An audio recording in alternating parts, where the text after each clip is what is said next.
ప్రజాస్వామ్యంలో సమవయస్కులు పోటీలో ఉండాలని ఏమన్నా నిబంధన ఉన్నదా? వయసులో పెద్ద చిన్న పోటీలో ఉండకూడదా?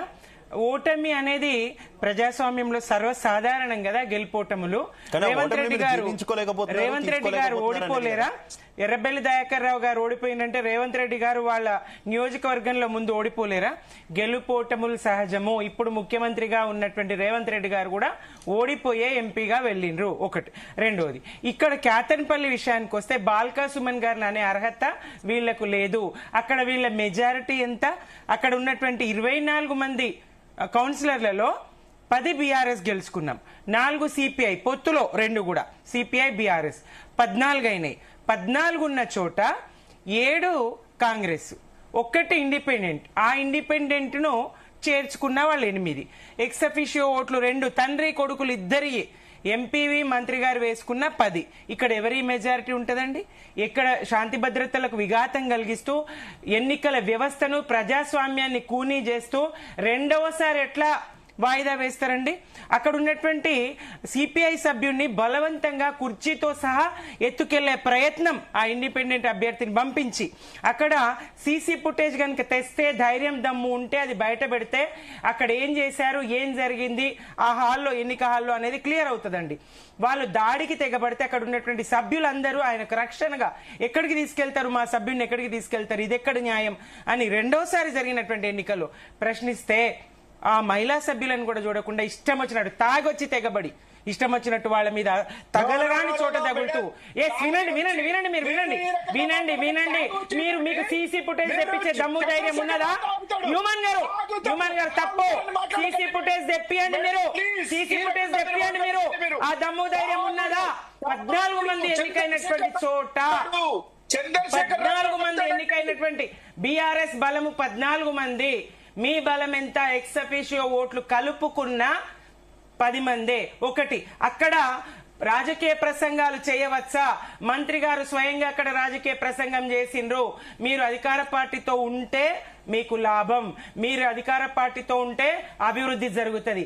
ఏదండి రాష్ట్ర వ్యాప్తంగా లేని ఎన్నికల హాల్లో చేస్తారా? అది ఎన్నికల హాల్లో ఎన్నికల నిబంధనలకు తూట్లు పొడుస్తూ మంత్రి గారు ఎన్నికల హాల్లో మాట్లాడొచ్చా? ఎంఆర్ఓ గారు, పోలీసులు, చట్టము అంతా కళ్ళు మూసుకొని మీరు ఆగాలండి, మీరు ఆగండి. ఎన్నికల హాల్లో మంత్రి గారు స్వయంగా అట్లా మాట్లాడుతూ ఇంకా ఎన్నికను వాయిదా వేస్తూ వాళ్లకు బ్రేక్ కావాలని, వాష్రూమ్కి వెళ్తామని బ్రేక్, రకరకాలుగా అక్కడ ఎట్లయితే వాయిదా వేయాలని ఎంఆర్ఓ గారు 2 నిమిషాల సమయం ఇస్తున్నా గొడవ సద్దుమణుగుతే సరి, లేదంటే వాయిదా వేస్తా అని చెప్పేసి ఆ 2 నిమిషాలు కూడా కాకముందు 1 నిమిషంలా ఎన్నిక వాయిదా. ఒకటోసారి అయితే మర్నాడు ఉంటది వాయిదా పడితే, రెండోసారి వాయిదా పడితే ఎట్లా? ఏంటి అసలు ఏం చేయాలనుకుంటున్నారు ప్రజాస్వామ్యాన్ని? ఇదెక్కడి దుర్మార్గము? ఒక్కరున్న చోట కాంగ్రెస్ గెలుస్తుందా? 10 మంది ఉండి 14 మంది ఉన్న చోట ఏది మెజారిటీ? వాళ్ళు ఎక్స్ అఫిషియో ఓట్లు కలిపినా అక్కడ రారు. కేతన్పల్లిలో డబ్బుతోని అన్ని కొనలేరు. అధికార మదంతోని ప్రతి చోట్ల కుట్రలు, కుయుక్తులు. ఎన్నికల ముందు ఏం చేసిండ్రండి? సిట్లు, పొట్లు అని దుర్మార్గంగా అటు మీడియా దృష్టి మళ్లించే ప్రయత్నము, బీఆర్ఎస్ క్యాడర్ దృష్టి మళ్లించే ప్రయత్నము, ఇటు సోషల్ మీడియా దృష్టి మళ్లించే ప్రయత్నము, టెలిఫోన్ ట్యాపింగ్ అని సాగదీస్తూ సీరియల్ లాగా దాన్ని మా అగ్రనేతలందరినీ విచారణకు పిలిచి దృష్టి మళ్లించాలనే దుర్మార్గపు ఎత్తుగడ వేయలేదా? మా శ్రేణులందరూ అయ్యయ్యో మా అగ్రనేతల్ని చేస్తారా అని చెప్పేసి వాళ్ళు ఇటు దృష్టి పెడితే, మా సోషల్ మీడియా అంతా ఇటు దృష్టి పెడితే, అన్ని అబద్దాలు ఆడుతూ ఎన్నికలకు ముందు నేను సంక్రాంతి కల్లా రైతు భరోసా ఇస్తానని చెప్పే అయిపోయి ఎన్నికలు రాని లేదు. శివరాత్రి కూడా అయిపోయింది. ఏది రైతు భరోసా? ఏవి మీరు అవన్నీ కూడా డిస్కస్ చేద్దాం. ఒకసారి మనం జయరాం గారి వెర్షన్ కూడా వినే ప్రయత్నం చేద్దాం. జయరాం గారిని ఆడియో క్లియర్ గా ఉందా? క్లియర్ గా ఉంది. శివ జయరాం గారు నమస్తే. జరుగుతున్నటువంటి పరిణామాలు, మున్సిపల్ ఎన్నికలు జరిగేదాకా ఒక ఎత్తు అయితే, ఈ ఫలితాలు వచ్చిన తర్వాత ముఖ్యంగా ఎక్కడైతే హంగ ఏర్పడిందో అక్కడ ఏ రకమైనటువంటి పరిస్థితులు ఉన్నాయి? అఫ్ కోర్స్ పార్టీలన్నీ ఏ పార్టీకి ఆ పార్టీ సిద్ధాంతాలు లేకుండా కలిసిపోవడం ఒక విషయం అయితే, మిగిలిన చోట ఈ కేతనాపల్లి లాంటి మున్సిపాలిటీ మనం చూసుకుంటే అక్కడ జరుగుతున్నటువంటి రణరంగం మనం చూస్తున్నటువంటి సిచ్యువేషన్ ఏ రకంగా చూస్తారు? మీ అభిప్రాయం ఏంటి ఈ అంశానికి సంబంధించి? అంటే కేతనపల్లి హైలైట్ అవుతుంది. అలాగని చెప్పేసి భువనగిరిలో ఒక కౌన్సిలర్ని రాజగోపాల్ రెడ్డి తీసుకుని వెళ్తుంటే ఆమె కార్ నుంచి దిగి పారిపోయిన సీన్స్ కూడా మనం మీడియాలో చూసాం. అది కూడా చూసాం. అంటే ఇక్కడ జరిగింది అక్కడ జరగలేదని కాదు. సో పాలకుర్తిలో కూడా అలాంటి ఇష్యూస్ జరుగుతూ ఉన్నాయి. అంటే అధికారం, ముఖ్యంగా రాజకీయ పార్టీలకు అర్థం కావాల్సిందంటే అధికారంలో ఉన్నప్పుడు కొంచెం జాగ్రత్తగా ఉండాలి. దానికంటే ఇష్టానుసారంగా బిహేవ్ చేయడం అనేది ప్రజలు గమనిస్తుంటారు అనే విషయాన్ని పాలకులు గమనించాలి. ప్రతిపక్ష పార్టీలతోనే ఎట్లా డిఫరెంట్ గా ఒకంత స్పీడ్ ఉంటుంది. దానిలో ఎవరేమి కాదని, ప్రతిపక్షంలో ఎవరున్నా కూడా ఉంటారు. అలాగని చెప్పేసి చట్ట విరుద్ధంగా ఎవరు ప్రవర్తించినా కూడా ఎక్స్క్యూజ్ చేయొద్దు. ప్రతిపక్షమా పాలక పక్షమా. కానీ ఇక్కడ కాపలా ఉండాల్సిన పోలీసులే సో కాపలా ఉండకుండా హాని చెప్తుంటే అది కొంచెం బాధాకరమైన విషయం. సారీ, బాధాకరమైన విషయం. అంటే ఓవరాల్ గా జరుగుతున్నది ఏంటంటే గొడవలు, తన్నుకోవడాలు, పంచుకోవడం లోపల ఇబ్బందులు, దాంతో పాటు వచ్చేసి బూతులు, దాంతో పాటు వచ్చేసి లొల్లులు. అంటే రాజకీయాలంటే ఇవేనా అనేది ఇప్పుడు ప్రజలు ప్రశ్నిస్తే ఏం చెప్తారు? రాజకీయాలు ఇవి కాదు కదా. రాజకీయాలు అనేది ప్రజల పక్షాన ఉండి కొట్లాడాల్సింది ప్రతిపక్షం, ప్రజల శ్రేయస్సు కోసం నిర్ణయాలు తీసుకోవాల్సింది పాలకులు. కానీ ఇది ఏది లేకుండా ఓన్లీ రోడ్ల మీద ఒక రణరంగాన్ని సృష్టించడము, దాది ఒకవైపు ఫేవర్ జరుగుతుందా ఇంకోవైపు ఇబ్బంది జరుగుతుందా అనే విషయం పక్కన పెట్టేస్తే దీనివల్ల మీరేం చెప్పాలనుకుంటున్నారు అనేది చాలా కీలకం. అంటే ఇవన్నీ ఎప్పుడు కూడా ఏదైనా కూడా ఇవాళ పాలకులు రేపు ప్రతిపక్షంలో ఉండొచ్చు, రేపు ప్రతిపక్షంలో ఉన్న వాళ్ళు పాలకులు కావచ్చు, లేకపోతే ఇద్దరు ప్రతిపక్షంలో ఉండొచ్చు. కానీ ఇద్దరు అధికారంలో రావడం అనేది రేర్. అట్లా జరిగిన దాఖలాలు కూడా ఉన్నాయి. రేర్ ఎందుకంటే ప్రాంతీయ పార్టీ ప్లస్ నేషనల్ పార్టీ కాబట్టి ఒకవేళ అలాంటి పొత్తులు దొరికితే ఉంటాయి, దాన్ని కాదనడానికి లేదు. కానీ ఇలా తన్నుకోవడం ఏందనేదే ప్రధానమైన ప్రశ్న. ఇక్కడ మరి ముఖ్యంగా పాలక సుమన విషయంలో కావచ్చు, లేకపోతే వివేక్ వెంకటస్వామి విషయంలో కావచ్చు, ప్రజలను మిమ్మల్ని గమనిస్తున్నారనే విషయాన్ని మాత్రం మర్చిపోవద్దు. నేను డీప్ గా ఎవరెవరు ఏంటిదనే దానికి వెళ్ళదలుచుకోలేదు. ఎందుకంటే దాన్ని పక్కన పెట్టేస్తే ఇద్దరు ఒక సామరస్యంగా పరిష్కరించుకోవచ్చు. ఇంతకు ముందు నిమ్మని చెప్పాడు, లేదు లేదు ఇట్లా జరగాలి ఇట్లా జరిగేదని చెప్పుకుంటారు. ఇంతకు ముందు మేడం చెప్పారు అట్లా కాదు ఇలా జరగాలి. వాస్తవం. అంటే ఇదే సామరస్యంగా మా ఇద్దరు నాయకులు మాట్లాడుకుంటే సమస్య పరిష్కరించుకోవచ్చు కదా. అంటే చర్చలకు ఎందుకు తావు ఇవ్వటం లేదు, ఎందుకు పదే పదే దాన్ని వాయిదాలు వేసుకుంటూ వస్తున్నారు, అక్కడ ఎందుకు ఇష్యూ క్రియేట్ చేస్తున్నారు, అది కదా. ఇక్కడ ఒకవేళ కనుక సుమందే తప్ప అనుకుందామో, సుమంది తప్ప అనుకున్నట్టయితే ప్రజల ముందు ఉండేసి ఈ ఓటు ఉంది, మాకు ఈ పద్ధతిలో ఉంది, ఇక్కడ మాకు పాసిబిలిటీ ఉంది అనే దాన్ని చెప్పొచ్చు, తప్పలేదు. లేదు సుమందే రైట్ అనుకుందాం, తప్పుకోండి. దీనికి దాన్ని బ్లాక్ మెయిల్ ఎందుకు?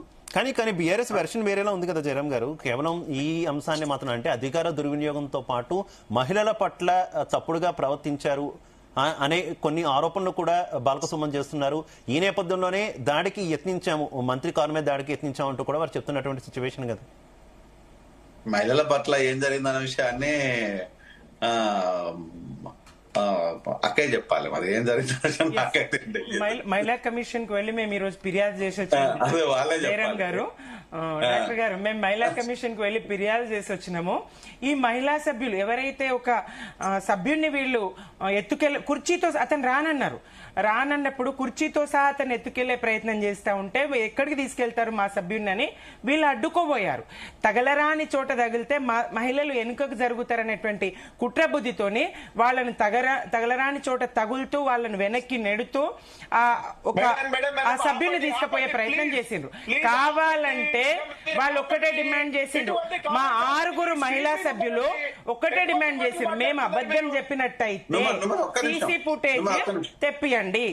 జయరాం గారు, మేము అబద్ధం చెప్పినట్టయితే సీసీ ఫుటేజ్ తెప్పియండి, చూడండి మమ్మల్ని ఎక్కడెక్కడ దాకిండ్రు, ఎట్లా మమ్మల్ని వెనక్కి నెట్టే ప్రయత్నం చేసిండ్రు, కాబట్టి మీరు సీసీ ఫుటేజ్ తెప్పియండి అని ఆ 6 మహిళా సభ్యులు స్పష్టంగా ఈ రోజు మహిళా కమిషన్ కు నివేదించడం జరిగింది. అక్కడ ఇక్కడ ఒకటేంటంటే మహిళా సభ్యుల విషయంలో రెస్పెక్ట్ ఎవరైనా ఉండాలి అక్కడ. ఏ మహిళ అయినా కానీ కనుక.